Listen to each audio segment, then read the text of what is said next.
The year was 1933. Adelaide was deep into the Great Depression, and the vibes were frankly not great. Enter Sir Edward Hayward, owner of department store John Martin's. He decided what Adelaide really needed at this time was a Christmas pageant.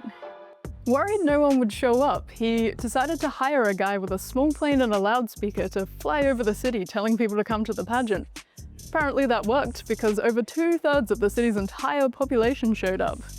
92 years later, and the Adelaide Christmas Pageant is one of the biggest Christmas pageants in the world.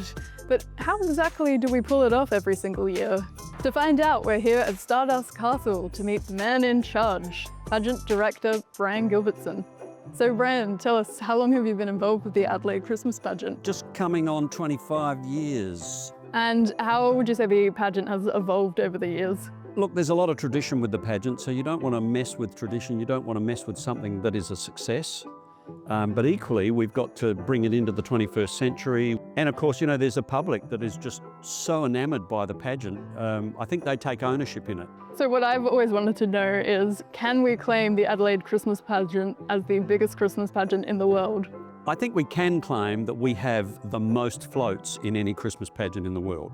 We're right up there with Macy's and Santa Claus Parade in Toronto. In terms of the excitement of what we do, 170 moving sets, moving theatrical sets. A lot of the others are just walk and wave.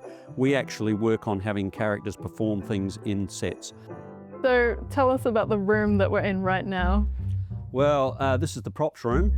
This is the props master, and he's pretty tired because we're working very hard at the minute.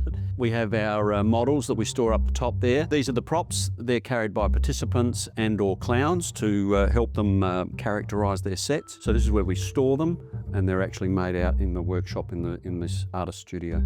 In about September of the year before the next pageant, I'll be starting to think about what we do about the following year's pageant, and what might come out, what might go in. They'll come up with a drawing. So we've got a drawing here of Toby Toy Truck. We then put up those drawings for permission and approval for those floats for the following year. And once we got the approval, we move into stage one, or stage two, which is the creation of a model. Multiply this by 10, and there's the size of your float. And our elves here at Stardust Castle will then measure this up and build the float based on this model.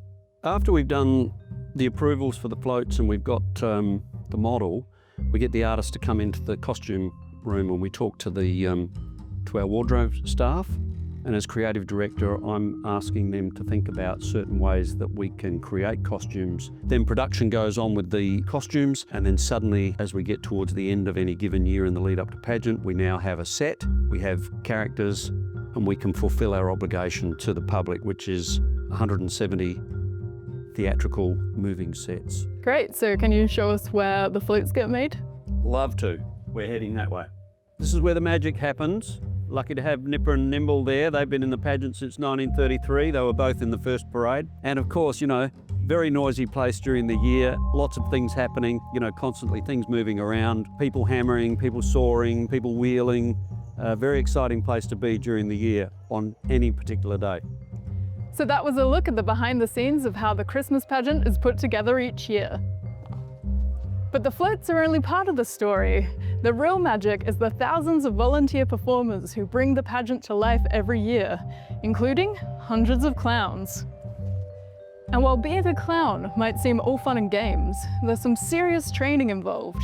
Join me next time as I investigate what exactly goes on at clown school.